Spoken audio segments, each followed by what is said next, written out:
All right, so we got Dolphins and Commanders this Sunday afternoon. It's a part of the schedule that the Dolphins, you got to win these next few games, and then of course the final three games. You get a major test going into the postseason. Mark Schlereth joining us as he has the call with Adam Amin. They're going to be in DC this weekend on Fox. Dolphins Commanders. Always good to have you aboard here, Mark. I appreciate you hanging out with us.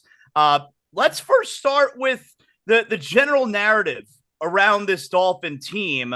You could only beat who's on your schedule, but they haven't beaten anyone that's over 500 except now the Denver Broncos, who happen to be over 500. It's the only, amazingly, it's the only over 500 team they've beaten so far this year. What do you make of that narrative surrounding the team? Well, I mean, it is one of those things that everybody talks about, obviously. And the one team they did beat, as you mentioned, the Denver Broncos, they hung a 70 burger on their asses. So, I mean, when you watch them on tape, they are so talented. I made a note to myself as I was studying them last night. They are the closest thing to a video game. They're the closest thing to Madden that I have ever seen on tape. It is remarkable how fast they are, how quickly they get the ball to their receivers in space, how dynamic they are, the amount of big-time explosive plays that they get. It's remarkable to watch them play. And defensively, we're overshadowing how good they are on the defensive side of the ball. Jalen Phillips obviously crushes them because he was playing so exceptionally well. But I guess I just don't make a lot of, hey, man, they've lost to some good teams. Yeah, you know what? That's the way it goes. And that's part of the growing process and the learning process of how to be a winner. I always say that winning doesn't happen when you win. It happens way before you win. You have to start developing what it takes to win and what it takes to win in those particular games. And sometimes I think the path for them has been so easy against the other teams that when it does get tough, that's where you have to learn, can we play a little bit different style? Can we protect the ball? Can we play keep away? Can we possess the ball instead of scoring so quickly? Like a few little tweaks here and there. And that's a process, right? That's a process of getting better. Getting better is the process. Being better is the result. That's the process of getting better. And that's just something they're going to have to continue to work on. But they are fun. I mean, they're both fun to watch on tape and both frightening to watch on tape as a former player because they are that good. Give me some thoughts here, Mark, on Mike McDaniel in his second year now. How would a coach of his style have played back when you were in the league in the 90s? Like how would the player from the 90s have been able to play under a guy like Mike McDaniel? I think you can play under anybody who's authentic. I think that's the biggest key and why the majority of guys fail is they're trying to be somebody that they're not. They're trying to emulate the coach that brought them up. And Mike McDaniel is authentically quirky. He's a different cat. And I'm so excited to sit down with Mike McDaniel. Like this is going to be probably the most anticipated sit down I've had with a head coach because Mike McDaniel was my ball boy. Wow. I remember Mike McDaniel like it was yesterday when he was 14, 15 years old being a ball boy for the Denver Broncos.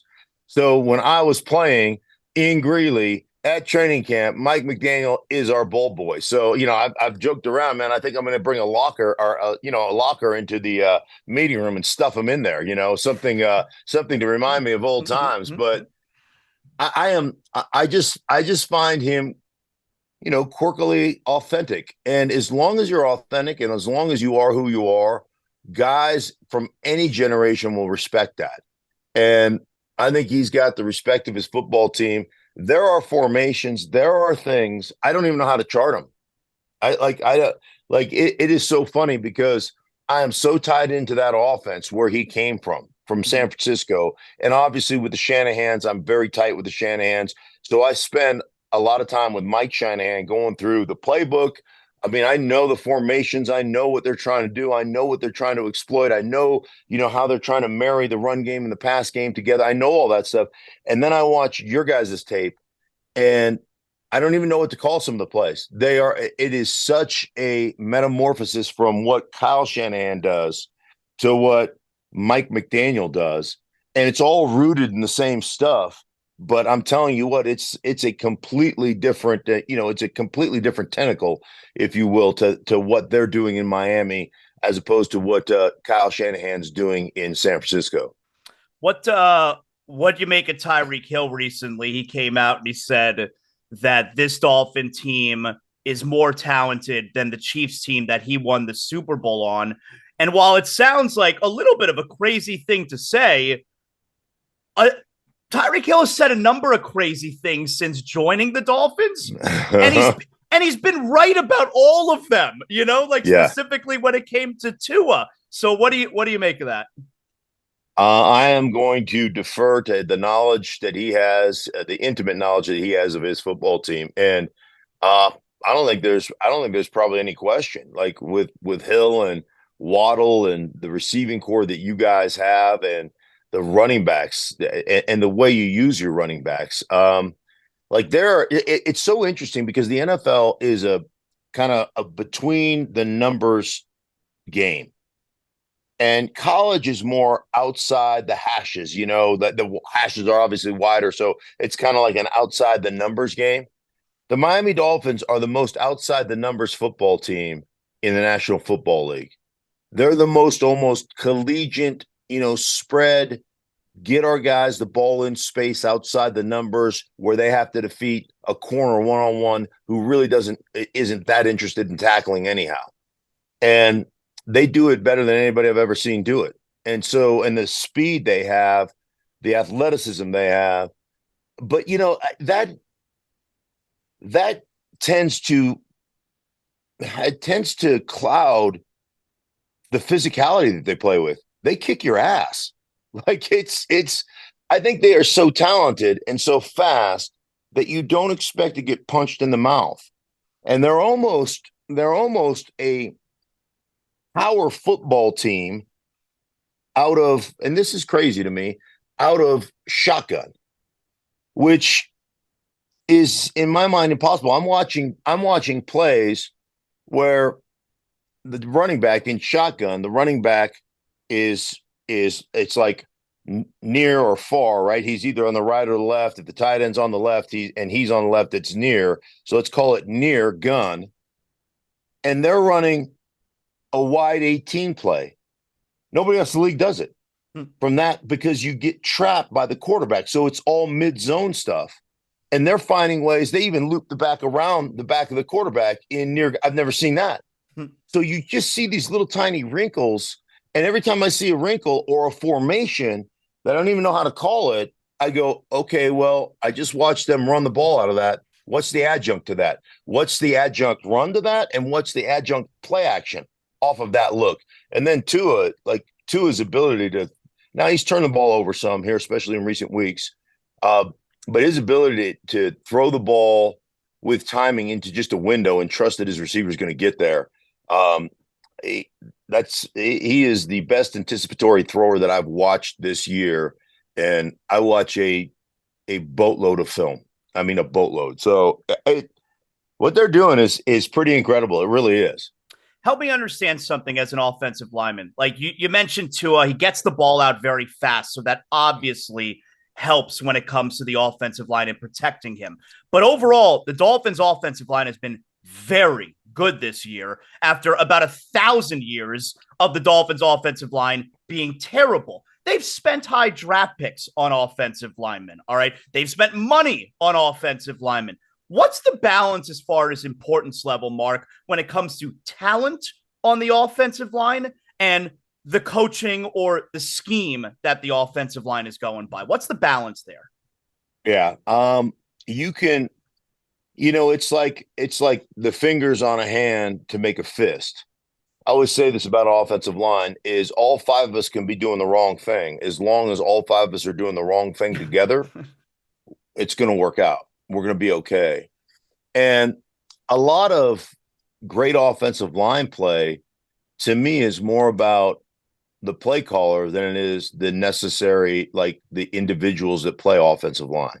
You can have some guys that are, deficient in a skill, so to speak, But if you are really good as a group and you really understand the game and your play caller calls it efficiently, well, you're going to be successful. And I'll give you, for instance, so let's say that the average team, let's say that the Dolphins are going to throw it 35 times. Okay. So you're going to throw it 35 times. How can I whittle those 35 attempts down to 7 or 8 legitimate pass rushing opportunities for the defense? So now I'm throwing a couple of swing passes to the backs, right? I'm throwing 3 swing passes to the backs. I'm throwing 3 or 4 bubble screens. I'm throwing a couple, a couple spot routes, a couple now routes that are 3-step drops, a couple shallow crosses, blah, blah, blah, blah, blah. And I've gone, 5 screens / bubble screens. I've gone 5 3-step drops where I swing it to the back. I throw 5 more, like shallow crosses or little spot routes, that are 3-step drops. Bam, the ball is out. Right now, a little snag concept, right? A 2-man snag, a 3-man snag concept. The ball is out. It's a 3-step drop. I don't even have to worry about it. It's going to be out under 2 seconds, right? So now I've whittled all that down to, let's call it 20 plays. Okay, now let's add my play action, my hard run action, boot or waggle out the backside or the front side. Okay. There's another play that I don't truly have to protect, right? I can come off the ball and show run.